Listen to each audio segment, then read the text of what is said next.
Hey guys, Off the Mic Wrestling Show YouTube channel here. 1 year ago today, CM Punk was fired by AEW in the infamous promo where Tony Khan pre-taped right before Collision the night before All Out last year. Announced that, hey, he had fired CM Punk for cause. Explained, yeah, I've never been more fearful for my life than in that moment at a wrestling show in the 4 or 5 years or however long he had been producing it at that point, being a fan. It was a ridiculous promo. He actually did something non-televised in front of the fans, and the fans universally hated it. Gee, I wonder why. You went out in front of 10,000 people who love CM Punk, who are from, it's in Chicago where CM Punk is from, and you fired him. It just like it never needed to get to this point. I understand why they did it in that moment, because CM Punk, for the longest time, if you paid attention to any of the headlines, he didn't want to be there.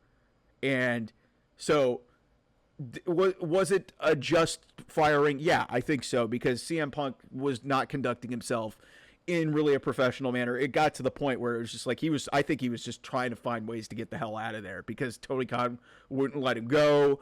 It was a complete and utter mess. But how in the hell has it been a year when it felt like just yesterday that everything was so happy and jovial?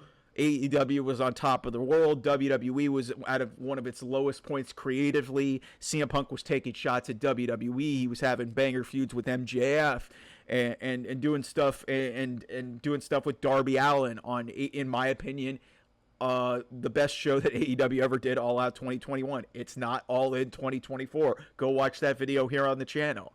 And don't let Tony Khan try to convince you via recency bias that All In 2024 was the best show that AEW ever did. Because that's just a flagrantly bullshit piece of information. Like, it's just blatant misinformation, which gets spread all over the place. But listen, really what I want to do in this video is kind of just highlight where this all went wrong, and just sort of display some of the things that I think really were a big reason why this didn't work out. And also, just show you the metrics as to why CM Punk leaving has really sunk this company. And it's clearly just affected them over the course of time, because they're getting more petty. They're airing footage from 8 months later.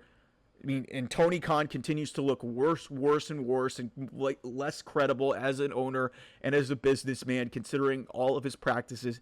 Airing a piece of footage from 8 months ago at All In to try and prove a point that, hey, this was this was all Punk's fault, and this was and you know what, I was right to be fearful for my safety. And I was like, no, you weren't. He looked at you, yelled at you, told you to fuck off, and I quit. And just left. There was no reason for you to be fearful for your life. That's a ridiculous piece of information as well, and it's literally on film. And you made the decision to use some of your television time to put that out there. CM Punk is clearly in this company's head still, and they haven't been able to distance themselves. And it's been a year. It's hard to believe it's been a year. But again, getting sidetracked here. So where did this all go wrong? Because right at the start, Rampage in 2021, in August 2021, right before All Out, CM Punk shows up. They announced the show a few weeks in advance at the United Center, called it the First Dance. We all knew that it was probably likely that CM Punk was going to show up, but still, 9 p.m. Central on a Friday night to get 15,000 people on a whim, not even just on pure speculation. That it was heavily speculated and largely, assumed that he was going to be there. But still, to do that and do 1 million viewers, probably the biggest audience that Rampage will ever do, because that show has been dead for years to come. I'll talk about that and like just how the numbers have kind of sunk since CM Punk really, left. But yeah, it's just wild to think where everything was in 2021. He has the great match with Darby Allin. He had a good feud with Eddie Kingston. He feuded with MJF. And then he goes after the world title, and that's where I think everything seemingly kind of went the wrong way. There was some stuff in the media. There was a promo with Adam Page where he talked about workers' rights, and I think that was a shot at his whole thing with Colt Cabana, and Colt Cabana still works in AEW. That's where it really went wrong. CM Punk wins the world title, has to give it up due to a foot injury like a few days later. He's sitting at home, stewing on this. None of it ever gets squashed. He comes back. He comes out unprompted, calls out Adam Page, even though he's not involved in storylines anymore, at least for the World Championship, when he's trying to build to a match with Jon Moxley. And it gets to All Out 2022. Nothing, the Young Bucks issue, the Elite, and their issue with CM Punk, it never got squashed because Tony Khan just does not want to be a boss. He wants to be a buddy. And it gets to the press conference. If you remember, he says he works with a bunch of children. And after he leaves that press conference, there's the fight. We call it famously now called Brawl Out. After CM Punk, by the way, was going to have to relinquish the title anyway because he got hurt again. And everybody gets suspended. The Elite had just won the Trios Championships. So the Trios division, dead on arrival right away because your first champions had to relinquish them almost immediately. And so you wonder if CM Punk was ever going to come back to AEW. I initially thought it was a bad idea because it was very clear after a few months that CM Punk wanted nothing to do with that. But then we get into 2024 and it looks like he's going to return, and there's rumors that, hey, they're going to develop a new show in Collision. And for a couple weeks, they didn't announce CM Punk for that first show, but they finally did. And if you paid attention to the interviews that he has done in recent weeks and months, he wanted to get released. He did not want this to get to him going to Collision in separate shows. He didn't want that to happen. So Tony Khan had multiple times to try and blow this thing dead. Collision happens. CM Punk's actually doing really well. Some of the most entertaining stuff. The stuff he did with Ricky Starks was really good. And the stuff with Samoa Joe, we got to see the continuation of that years-long feud dating back to their time in Ring of Honor. So it was awesome to see those two go at it. And then we get to All In 2024. CM Punk has issues with his travel. He gets into a fight with Jack Perry, which stemmed from Jack Perry wanting to do some sort of glass spot. And CM Punk really said no. Jack Perry, during his match on the 0 Hour pre-show, basically said, yeah, hey, cry me a river. This is real glass. Punk confronts him. He basically says what he has to say. He puts him in a chokehold. There's a little bit of a fight that breaks out. He spins over to Tony Khan, like I said, and tells him to fuck off, and he quits. And it took him about 6 days to come to the conclusion that they needed to fire him. Listen, this should have been done. He should have been released or fired after Brawl Out. It never should have gotten to this point. That's the first really big mistake that really happened. Another big mistake, and go watch this video on the YouTube channel. I talked about how important Cody Rhodes was to AEW and how desperately, badly that this company misses, that AEW misses Cody Rhodes since he left. If you had a unifying force in the middle who's friendly with both CM Punk and the Young Bucks still there, I don't think any of this happens. And there's a really good possibility that if Cody Rhodes is still there, CM Punk is still in AEW, we may not even have this whole thing in WWE right now. I really firmly believe that Cody Rhodes would have played a huge role in preventing this from happening. So that's all sort of chronologically and just sort of giving you a play-by-play of what the hell happened here on this anniversary of this really significant day in professional wrestling. Now I want to talk about like the ramifications of what happened. Because if you take a look at this, Collision debuted in the second quarter of 2023. Started off at about 7:06. Here we are in quarter. It started off in quarter two, actually. Excuse me. So in 2023, we are now in quarter three of the year 2024. So it was 7:06 last year. We're down to 391 on average. Nobody watches Collision. Nobody watches it. It was strictly a show made for CM Punk. That show is in the shitter. Now, you go back to all the metrics for Dynamite. Dynamite, right around when CM Punk debuted in that period, and this was right before Cody Rhodes left, they were getting 1 million viewers on average. It was at 1 million in quarter 3 of 21, then 940 in the quarter 4 of 21, and then 1 million in quarter one of 2022, which was right around when Cody Rhodes left. And then you see the numbers starting to gradually decline in 2022, and some of this had to do with Punk being absent. At the end of 2022, it was at 921. Then Punk comes back around quarter two, quarter three of 2023. We're at 885 on Dynamite, even though CM Punk doesn't appear on Dynamite. He appeared exclusively on Collision.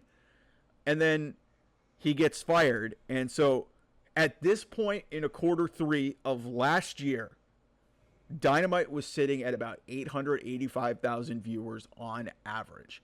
They are now averaging 698,000 viewers. Do not try to convince me that CM Punk is not the biggest draw in AEW's company. Because nobody, all due respect to Swerve Strickland and Will Ospreay and Mercedes Moné and all these other people that they've brought in, nobody did numbers better than CM Punk. He made the joke that David Zaslav called him One Bill Phil. It's not quite at one bill, but holy shit, the numbers do not lie. That since the moment he left that company, it has completely sunk to a low that hasn't been seen. Like they were at 708. They were doing better numbers during COVID. They were doing better numbers during COVID than they are now. That's how bad it's gotten for AEW. Rampage, when it debuted, was at 748 in 2021. It is at 281 on average 3 years later. This is, like I said, this is not hard to figure out. Like, Raw is obviously going to have difficult numbers because of it being in a competitive spot on Mondays, especially during the football season. But it's doing about 1.7 million viewers. And I would expect those numbers to kind of go up metrically, given the fact that it's going to be more of the A show moving forward. It'll be interesting to see how ratings are tabulated on Netflix moving forward. But don't sit here and try to tell me that this wasn't a significant moment in wrestling history. Because if you would have told me in August of 2021 when CM Punk debuted for AEW that he would be sitting in WWE, he'd be on SummerSlam, he'd be in one of the most hot feuds in all of wrestling. He wouldn't be a champion, wouldn't really be close to a championship. He'd be wrestling in Berlin, Germany on a premium live event for WWE. He'd be working for Triple H, and he wouldn't be in AEW 3 years ago. If you would have told me any of those things, I would have told you were insane. So this was a seismic moment in professional wrestling, and anybody who wants to dismiss the significance of this, you're full of crap, because it clearly changed everything. I just gave you the numbers and told you everything that you need to know about this. And again, it goes back to, where did this all go wrong? Tony Khan did not want to be a boss, and that honeymoon period of them being the novelty, the cool new thing, really wore off very quickly. And when he had to make tough decisions in regards to CM Punk or disciplining or getting rid of people or listening to people, he never did it. And he never wanted to go to the elite and basically tell them, hey, we're squashing this with Punk. We're doing this for the good of the company. You guys are doing business with him. Never did that. He was asking. He wasn't telling them. That's not the sign of a good boss. That's why this whole thing went wrong. Also, like I said, I think Cody Rhodes and him not being there is a big reason why a lot of this happened. Because having a middle party in all of this would have been a huge factor in maybe bridging the gap and some of this animosity between his friends in the elite who helped him start this company and his friend CM Punk. He is friendly with CM Punk. So don't dismiss the fact that Cody Rhodes, and like I said, that's not blaming Cody Rhodes. That's the fact that, hey, you couldn't come to terms with him. Cody got the fuck out of there. That was the first really big red flag. And then, like I said, a lot of this backstage drama really started to pop up when Cody Rhodes wasn't there. He's bigger of a deal to that company than anybody really wants to acknowledge or realize. Because look at the way he's being booked and treated now. And look at all the crap that has happened in the 2 years that he has been gone from AEW. Just take a look at that. And then, like I said, CM Punk, was he warranted to be fired in the situation that he was? Yes. But do I think he was trying to get the fuck out of there? Absolutely. He said it. I firmly believe it. He knew after Brawl Out 2022 this was not salvageable. And he tried to tell Tony Khan. Tony Khan was like, no, you're going to go do your own show. CM Punk said, fine, I'll do it. He actually was doing some significantly good television on Collision, far better than what they're doing right now, with no significant talent performing on those shows.